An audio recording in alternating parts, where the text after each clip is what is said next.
السلام عليكم البنات، كي دايرين؟ لاباس عليكم؟ اموركم هانيه؟ نتمنى هذا الفيديو يلقاكم في احسن الاحوال ان شاء الله، وعواشركم مبروكه، تكونوا فرحانين باش بغيتوا باش ما تمنيتوا ان شاء الله.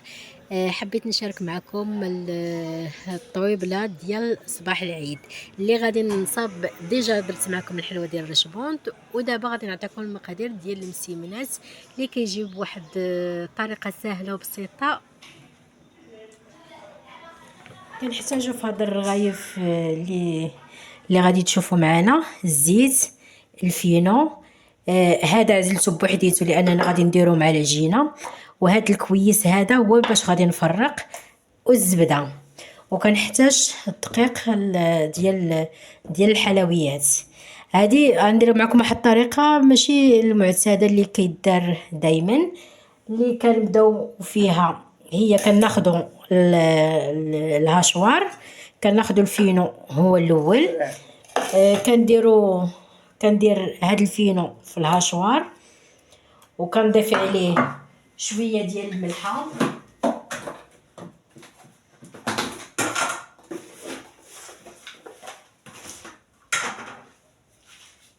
كنديروا ليه شويه ديال المليحه، وكنديروا ليه شويه ديال الخميره المعجونه، هي شويه. كنضيفوا ليه خماره،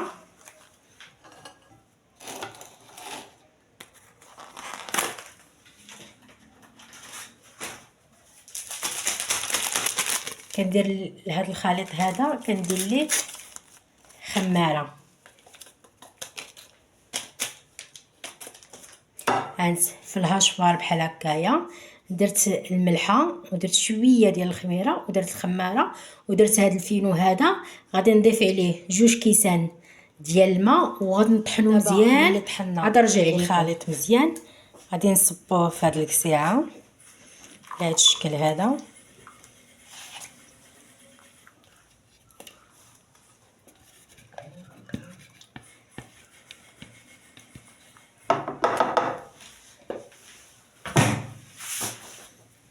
ودابا غادي نبدا نجمع الطحين. الطحين الفورص ما عنديش زعما شي قياس محدد. غندير الفورص اللي يجمع لينا هاد المقادير هادو. هما هاد المقادير على حسب الكميه اللي بغيتي، القياس اللي بغيتي ديري كثر كتكثري الفينو. مثلا تقدري تبداي من الرابعه ديال الفينو، نص كيلو، والفورص خلاص راه كتكملي من عندك، كتكملي على حسب على حسب الخليط ديال الفينو.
دابا حيدتها من جمعتها شويه، حيدتها من القصعه، وغادي نجمعها انا فوق الرخامه.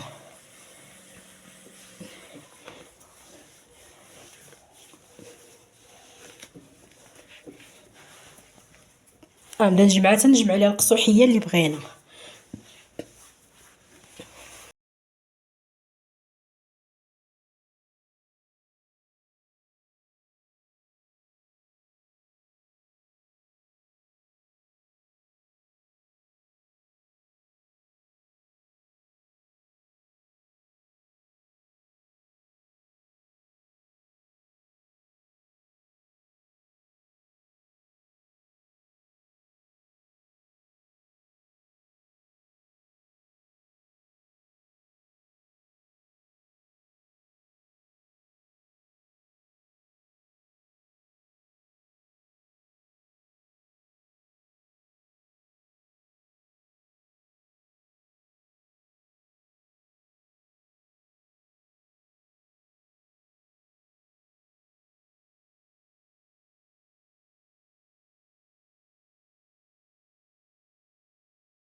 من بعد كنطلق العجينة ديالنا، كنحاول ما أمكن ندهنو غير الرخامة، وحيت اللي دهنت الرخامة هي اللي غادي تساعدني أنني باش نطلق العجينة مزيان.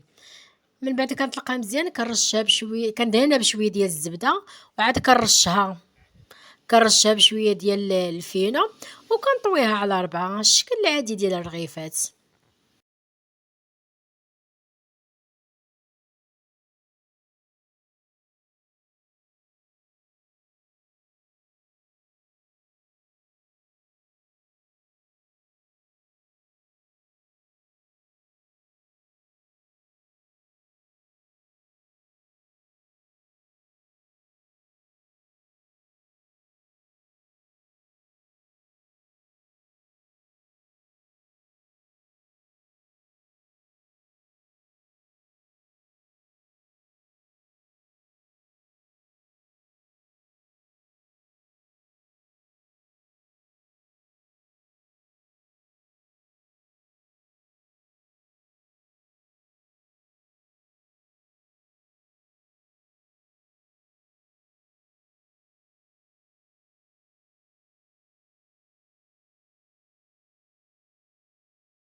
وهنا من سخنت المقلة مزيان، ورشيت عليها شوية ديال الزيت، ومن بعد ما قرصت الرغيفات ديالنا في الورق الغذائي، حطيتها في المقلة.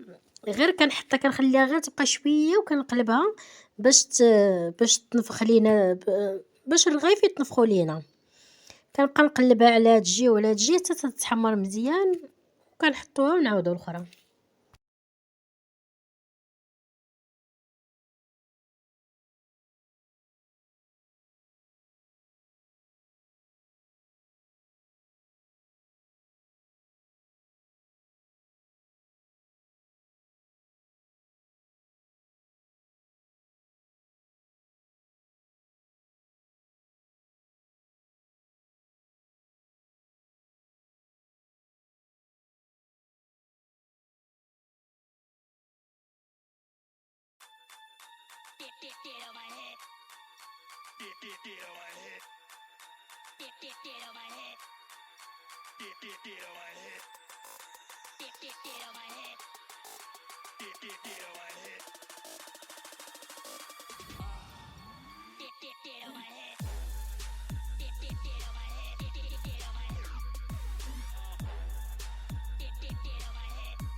وها الرغيفات ديالنا كملوا طابو كاملين ووجدوا كيجيو الشكل ديالهم زوين.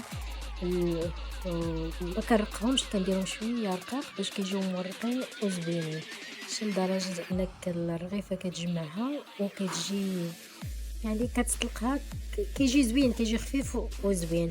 وصابت واحد المليويات هي جات زوينه ومورقه، جات مورقه وزوينه. المره الجايه غادي ندير لكم وصفه ديال الملوي بطريقه باش كيفاش كنخدم الملوي، الشكل كيجي مورق وزوين. نتمنى هذا الفيديو يعجبكم، ما تنساونيش بلايك كومونتير واشتراك. خليت لكم الراحه والى الفيديو المقبل ان شاء الله.